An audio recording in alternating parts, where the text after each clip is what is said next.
Welcome everyone. Myself Ashutosh Pathak and you are watching civil Pitamah civil engineers learning platform. तो friends, आज हम इस short video presentation में हम बात करने वाले हैं कि क्लोज लूप लेवलिंग क्या होती है, इसको कैसे परफॉर्म किया जाता है, उसका क्या प्रोसीजर होता है, और अगर लेवलिंग के करने के दौरान हमारे पास कोई एरर यहाँ पे आती है तो उसको कैसे करेक्ट किया जाता है। इस वीडियो में हम इसको ये सीखेंगे। तो चलिए शुरू करते हैं। तो यहाँ पे हमारे पास जो क्लोज लूप लेवलिंग होती है उसको हम परफॉर्म करने के लिए फ्लाई लेवलिंग का यूज करते हैं। बेसिकली फ्लाई लेवलिंग में हम सिर्फ बैक साइड और फोर साइड रीडिंग ही लेते हैं। तो और नेक्स्ट स्टेशन की रीडिंग लेने के लिए हमें अपना ऑटो लेवल इंस्ट्रूमेंट एक जगह से दूसरी जगह को ट्रांसफर करना होगा।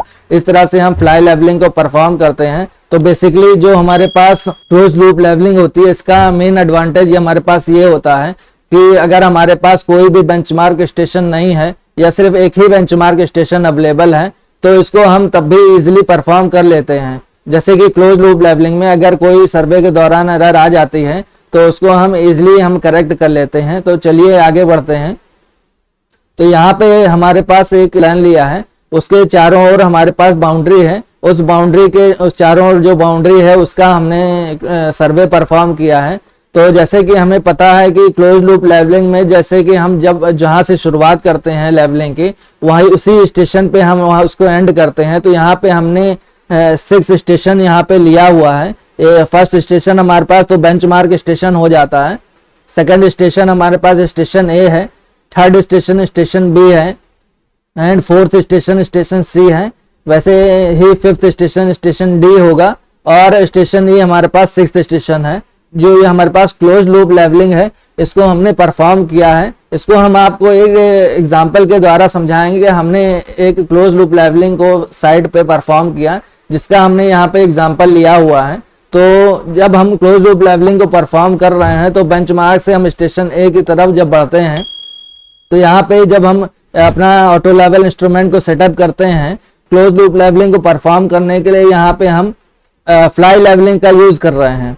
तो बेंचमार्क पे सबसे पहले हम स्टाफ रखते हैं। तो जैसे कि हमें पता है कि फ्लाई लेवलिंग में जब हम परफॉर्म करते हैं सिर्फ बैक साइड और फोर साइड रीडिंग लेते हैं और नेक्स्ट स्टेशन की रीडिंग लेने के लिए हमें इंस्ट्रूमेंट को ट्रांसफर करना होता है। तो यहाँ पे सबसे पहले हमने बेंचमार्क पे अपना स्टाफ रखा और स्टाफ रखने के बाद सब जो हमने इंस्ट्रूमेंट से पहली रीडिंग ली जाती है वो बैक साइड रीडिंग होती है। तो यहाँ पे हमने जो बैक साइड रीडिंग बेंचमार्क की ली है वो 1.260 यहाँ पे हमने फाइंड की है। तो ये स्टाफ की रीडिंग 1.260 है। फिर नेक्स्ट स्टेशन ए की रीडिंग हमें फोर साइड रीडिंग लेनी होगी क्योंकि इसमें कोई भी इंटरमीडिएट साइड नहीं ली जाती है। तो यहाँ पे हमको स्टाफ को बेंचमार्क स्टेशन से स्टेशन ए पे प्लेस करना होगा। तो जब हमने स्टेशन ए पे यहाँ पे अपना स्टाफ प्लेस किया तो फोर साइड रीडिंग ली। तो फोर साइड रीडिंग हमारे पास 1.350 आई। फिर नेक्स्ट स्टेशन बी की रीडिंग लेने के लिए हमें यहाँ से जो इंस्ट्रूमेंट है उसको ट्रांसफर करना होगा स्टेशन ए और स्टेशन बी के बीच में। जब हम अपना इंस्ट्रूमेंट स्टेशन ए स्टेशन बी के बीच में प्लेस करते हैं तो जो नेक्स्ट रीडिंग हम लेते हैं वो हमारे पास बैक साइड रीडिंग होती है। बैक साइड रीडिंग हमारे पास उसी स्टेशन की रीडिंग होती है जो हमने लास्ट में हमने फोर साइड रीडिंग ली होती है। जिस स्टेशन की हमने फोर साइड रीडिंग ली होती है उसी स्टेशन की बैक साइड रीडिंग लेते हैं। तो यहाँ पे स्टेशन ए की हमने बैक साइड रीडिंग 1.100 यहाँ पे ली है। तो जैसे कि आप स्क्रीन पे देख रहे हैं यहाँ पे हमने ए स्टेशन ए और स्टेशन ए डैश लिखा हुआ है। तो यहाँ पे जो हमने ए को डिनोट किया है तो A B C D E जो भी स्टेशन है वो हमारे पास फोर साइड रीडिंग को डिनोट कर रहा है और जो भी डैश है स्टेशन के बाद जो हमने डैश से डिनोट किया है वो हमारे पास बैक साइड रीडिंग को डिनोट कर रहा है। यहाँ पे हमने four side reading 1.35 previous side reading 1.100 यहाँ पे ली है। जब हमारा पास यहाँ पे इंस्ट्रूमेंट ये स्टेशन ए और स्टेशन बी के बीच में प्लेस किया है तब हमने back side reading of station A ली है। तो इसका मेन पर्पज लेने का ये होता है कि जैसे कि जब हम अपना इंस्ट्रूमेंट को ट्रांसफर करते हैं तो हमारे पास हाइट ऑफ इंस्ट्रूमेंट चेंज हो जाता है। तो उस हाइट ऑफ इंस्ट्रूमेंट को फाइंड करने के लिए हमें बैक साइड रीडिंग की रिक्वायरमेंट होती है। तो इस कारण हमने यहाँ बैक साइड रीडिंग ली है ए डैश की। फिर जहाँ पे हमारा स्टाफ ए है तो स्टेशन बी की हमें रीडिंग लेने के लिए फोर साइड रीडिंग लेते हैं हम। तो यहाँ पे स्टाफ को प्लेस करते हैं तो 1.57 यहाँ पे रीडिंग आती है हमारे पास। इसी तरह से हम प्रोसीजर करेंगे। आगे हमें ट्रांसफर करना पड़ेगा बी और सी के बीच में अपने इंस्ट्रूमेंट को।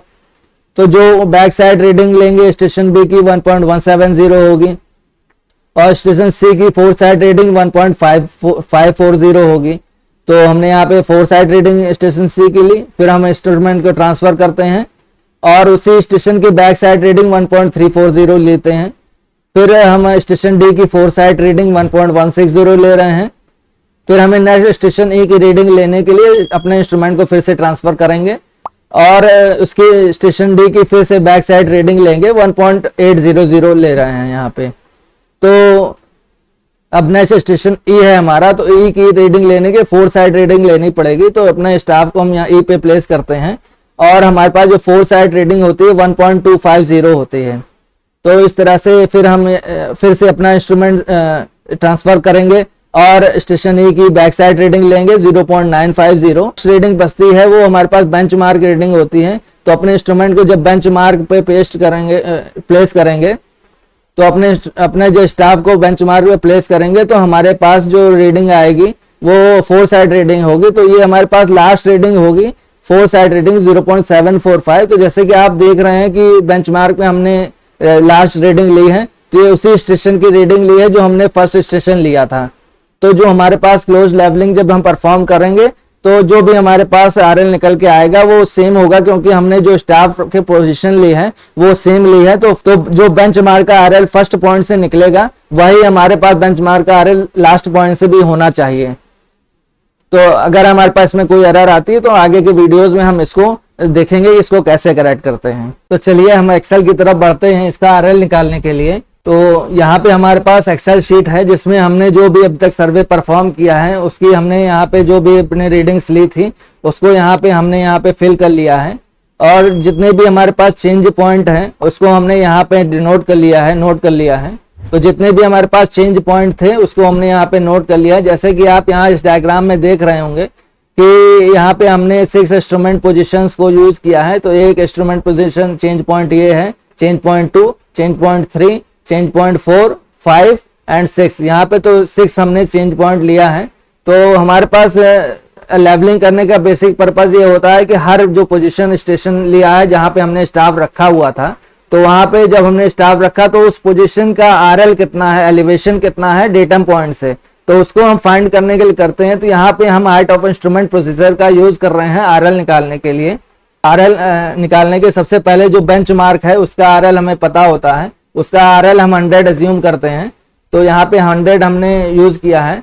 तो हाइट ऑफ इंस्ट्रूमेंट निकालने के लिए जो हम हाइट ऑफ इंस्ट्रूमेंट निकालते हैं तो हमारे पास जो बेंचमार्क का आरएल होता है, तो बेंचमार्क के आरएल में बैक साइड रीडिंग हम बेंचमार्क की ऐड कर देते हैं तो हाइट ऑफ इंस्ट्रूमेंट यहाँ पे निकल आता है। तो जब बेंचमार्क का आरएल हमारे पास 100 है और बैक साइड रीडिंग हमारे पास 1.260 है, तो हाइट ऑफ इंस्ट्रूमेंट हो जाएगा। जब हम इसमें सेल में इक्वल प्रेस करते हैं तो हमारे पास फॉर्मूला अप्लाई करते हैं इक्वल प्रेस करके, तो इक्वल टू हमने किया और आरएल जो यहाँ पे हमारे पास बेंचमार्क का आरएल है उसको सेलेक्ट कर लिया, प्लस जो हमारे पास बैक साइड रीडिंग है उसको हमने सेलेक्ट कर लिया। तो जब एंटर दबाएंगे तो हमारे पास हाइट ऑफ इंस्ट्रूमेंट निकल आएगा। इस तरह से हम एक्सेल में फॉर्मूला पुट करते हैं। तो जैसे कि हमने यहाँ देख रहे हैं कि हमारे पास 6 चेंज पॉइंट है, तो 6 हमारे पास हाइट ऑफ इंस्ट्रूमेंट रीडिंग होनी चाहिए। 6 बार हमने इंस्ट्रूमेंट को चेंज किया है तो 6 बार हमारे पास हाइट ऑफ इंस्ट्रूमेंट यहाँ पे निकालना पड़ेगा। तो स्टेशन ए, जैसे जब हमने यहाँ पे स्टेशन ए पे स्टाफ को रखा तो स्टेशन ए के हमारे पास आरएल कितना होगा, तो हमारे पास सबसे पहले जो निकालने का प्रोसीजर होता है, जो हमारे पास हाइट ऑफ इंस्ट्रूमेंट होता है उसमें से फोर साइड रीडिंग जब हम सब्ट्रैक्ट कर देते हैं तो यहाँ पे हमारा स्टेशन ए का आरएल पता चल जाता है।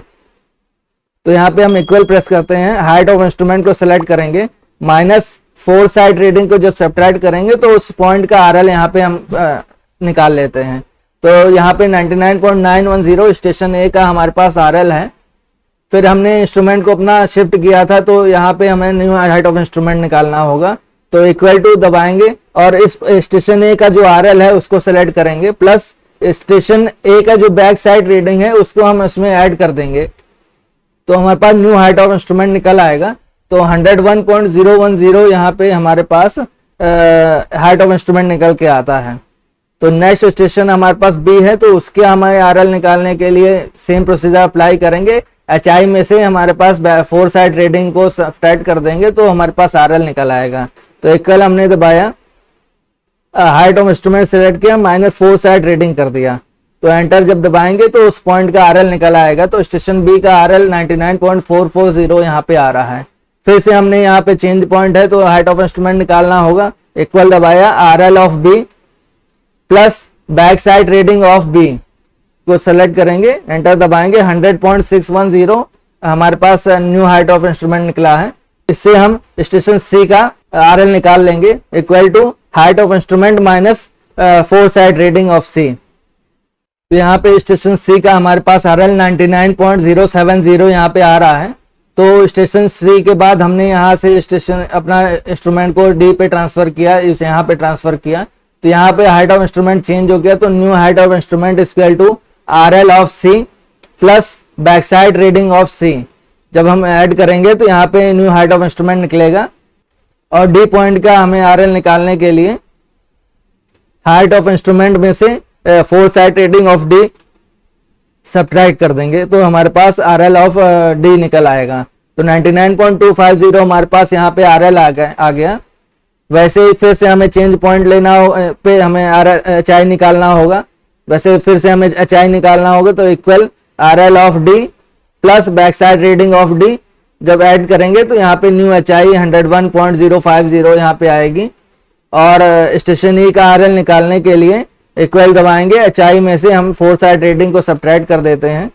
तो यहाँ पे हमारे पास 99.800 आता है।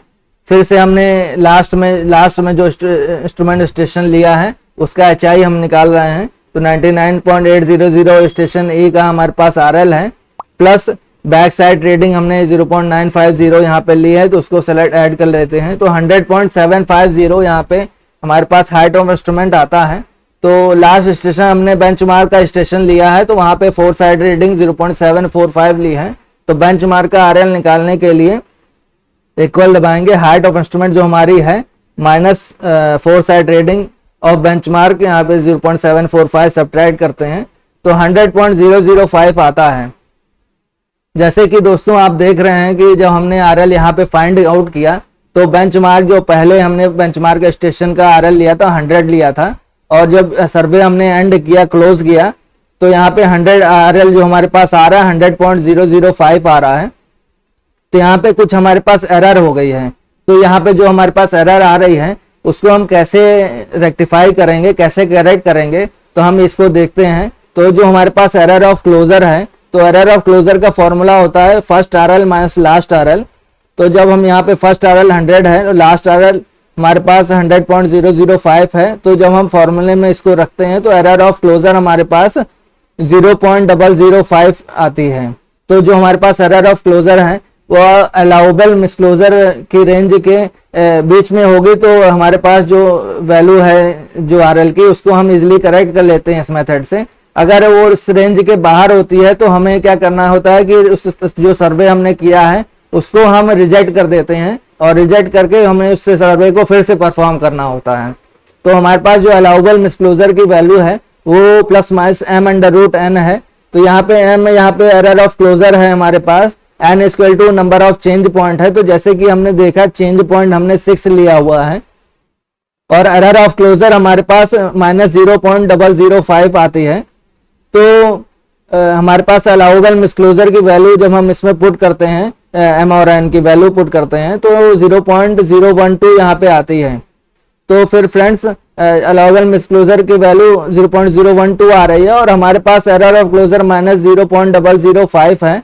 तो जो हमारे पास वैल्यू है इस रेंज के अंदर ही आ रही है। तो इस रेंज के अंदर होने के कारण हम इस सर्वे को करेक्ट कर सकते हैं। अगर ये वैल्यू हमारे पास बाहर होती अलाउबल मिसक्लोजर की वैल्यू से तो उसको हम रिजेक्ट करते और फिर से परफॉर्म करते सर्वे को। तो जो हमारी एडजस्टिंग वैल्यू होगी, एडजस्टिंग वैल्यू का फॉर्मूला होता है m/n। यहाँ पे m हमारे पास एरर ऑफ क्लोजर है, n equal to number of change point है।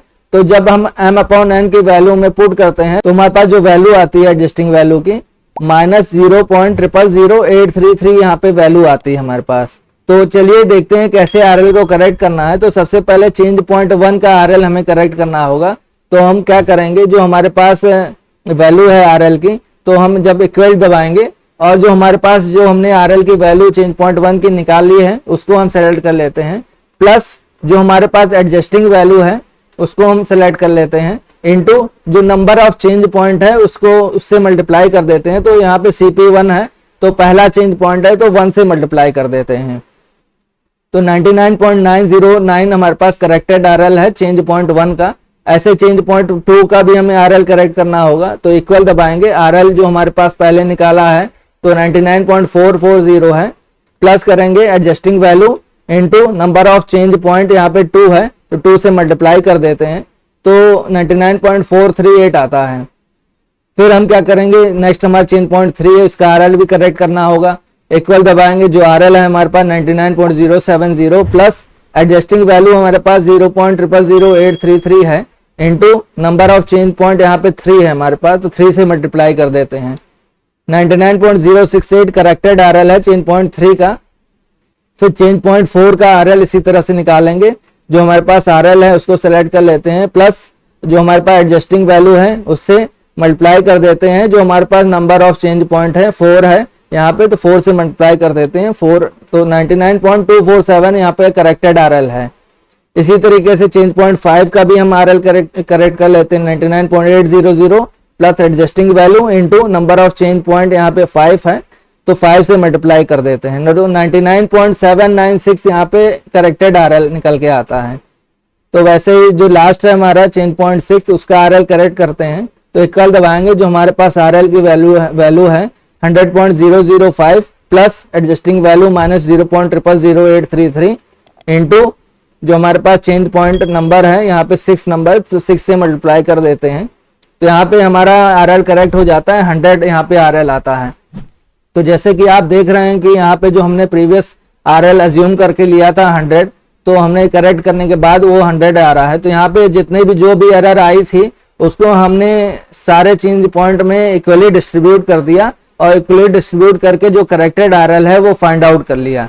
तो फ्रेंड्स, इस प्रकार से हम जो क्लोज लूप लेवलिंग है उसको कैसे परफॉर्म करते हैं उसका डिटेल प्रोसीजर हमने समझा, और जो भी एरर हमारे पास आई है उसको कैसे मैथमेटिकल कैलकुलेशन करके हम कैसे इक्वली डिस्ट्रीब्यूट करके करेक्ट कर सकते हर रिड्यूस लेवल को, तो उसको हमने इस वीडियो में समझा है। अगर आपको हमारा वीडियो अच्छा लगा हो तो हमारे चैनल को लाइक, शेयर और सब्सक्राइब करना ना भूलें। जय हिंद, जय भारत।